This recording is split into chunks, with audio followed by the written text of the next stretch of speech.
Ok. Quel est le meilleur job pour réussir sa vie? Je ne sais pas quoi offrir à mon père. Aide-moi. J'ai 300 € de budget. Trouve-moi une destination pour partir en vacances. Ah! Pourquoi est-ce devenu si difficile de faire un choix sans ChatGPT? Mais ça, c'est pas moi qui vais vous l'expliquer. C'est lui. Chaque jour, vous prenez en moyenne 35 000 décisions conscientes. Du plus banal, comme choisir vos vêtements, quel trajet emprunter ou qu'est-ce que vous allez manger à midi. Au plus crucial, choisir un partenaire, une orientation de vie ou un métier. Le problème, c'est que l'époque actuelle a multiplié les possibilités. Et donc le choix. Vos grands-parents avaient 2 chaînes de télévision. Vous en avez plus d'une centaine. Avec en plus Netflix, Prime, Disney+, et YouTube. Et bien d'autres. Et cette abondance a un nom.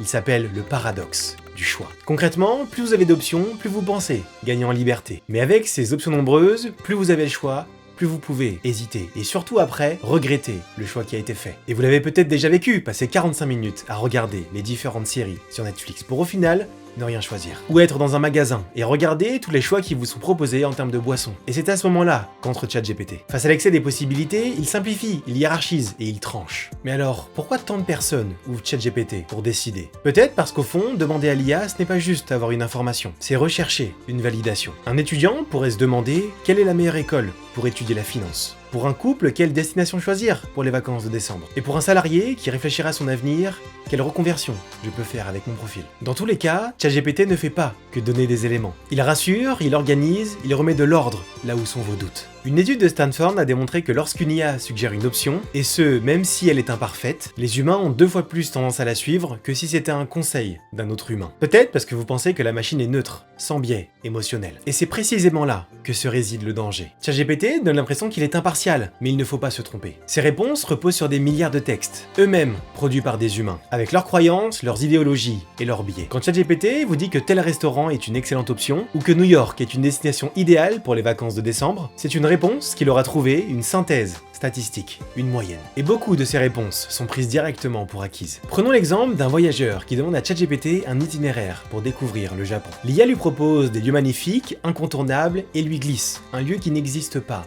ou plus. Le voyageur y va, il est déçu et réalise qu'il a suivi un conseil erroné, ou plus à jour. Autre cas où des étudiants utiliseraient ChatGPT pour faire un devoir, sans vérifier la source des informations. Résultat, des erreurs factuelles, des références inventées, mais elles ont été prises pour argent comptant. L'illusion, c'est de croire que parce que la réponse est bien rédigée, elle est forcément vraie. Et cette illusion ne s'arrête pas à la vérité factuelle, elle touche également vos émotions. Quand ChatGPT écrit avec empathie, je comprends ce que vous vivez, et vous n'êtes pas seul. Une partie de votre cerveau réagit, comme si une personne bienveillante venait de vous parler. Et les psychologues appellent ça l'effet d'anthropomorphisme.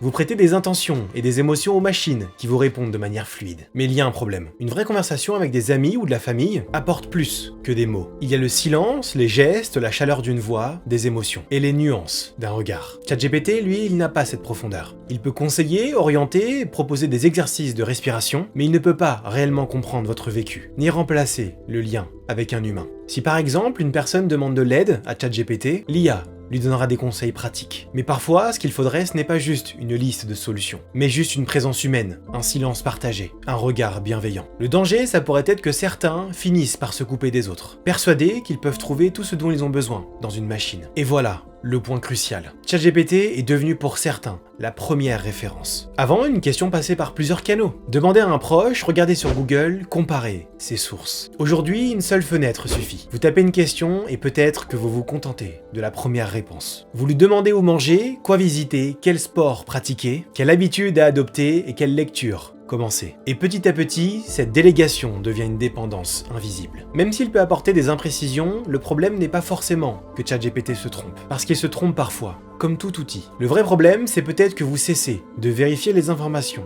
qu'il vous donne. Vous perdez peut-être l'habitude de confronter les sources, de comparer. Et dans un monde saturé d'informations, ChatGPT soulage la santé mentale. Mais il vous prive peut-être parfois de l'exercice essentiel de l'esprit critique. Et cette dépendance n'affecte pas seulement vos relations individuelles, elle influence aussi vos relations avec les autres. Avant, quand vous ne saviez pas cuisiner un plat, vous pouviez appeler un ami ou une personne de votre famille. Aujourd'hui, peut-être que vous demandez la recette à ChatGPT. Résultat, vous cuisinez bien, mais vous avez raté une occasion de parler à une personne que vous connaissez. Avant, un voyage se préparait avec des discussions interminables. On dort où? On va où? Que faisons-nous? Aujourd'hui, quelqu'un lance ChatGPT. Il ressort avec un plan, précis et détaillé. C'est efficace, mais les décisions, les débats et les compromis disparaissent. Peu à peu. Et petit à petit, ChatGPT ne remplace pas simplement Google, il remplace également des moments de partage. Ce qui est intéressant, c'est que ChatGPT vous aide à communiquer mieux. Écrire des mails, rédiger un CV, préparer un discours. Mais en même temps, il peut vous couper de la vraie communication humaine. Celle qui est lente, imparfaite, parfois maladroite, mais profondément vivante. Vous vivez dans une époque où vous n'avez jamais autant eu d'outils pour communiquer, mais jamais eu aussi également de possibilités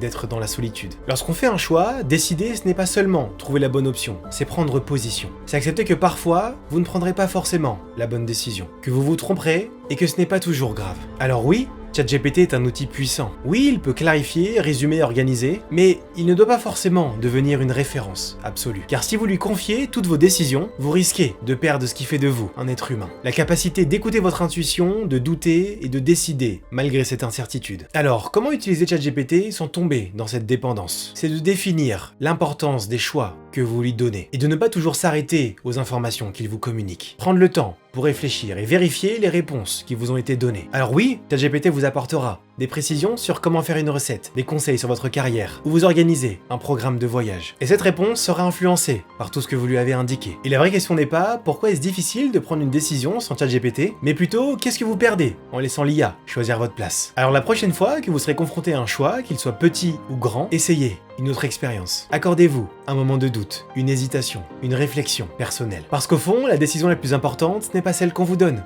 c'est celle que vous osez prendre. Merci d'avoir regardé cette vidéo, on se dit à la prochaine, ciao!